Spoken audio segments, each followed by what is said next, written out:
Question 4. The first ionization energies of the elements in period 2 change as the atomic number increases.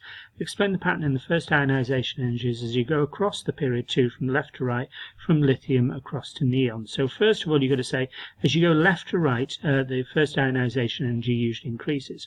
And this is because the atoms get more protons as you go across, and therefore you get an increased nuclear charge. It's important to put the words nuclear charge. If you don't put the words nuclear charge, you lose marks.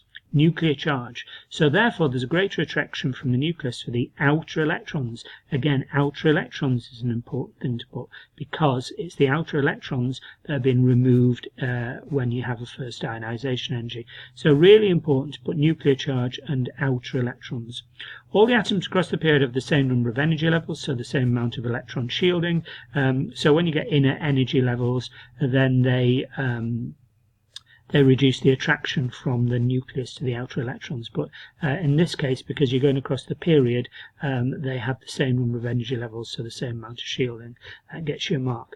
Now we're going to mention the two anomalies. As you go beryllium across to boron, one across, actually the first ionization energy comes down.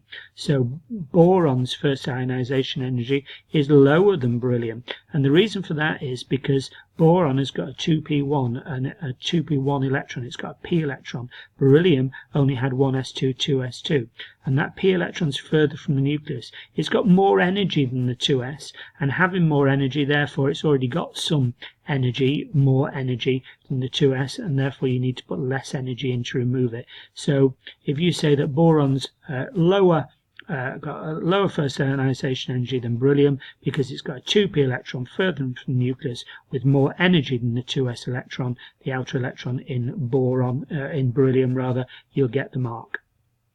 Oxygen again. Oxygen's got a lower first ionization energy than nitrogen, so nitrogen, you go nitrogen then oxygen. You'd expect oxygen to be higher, but it's lower, and the reason is it's got 2p4.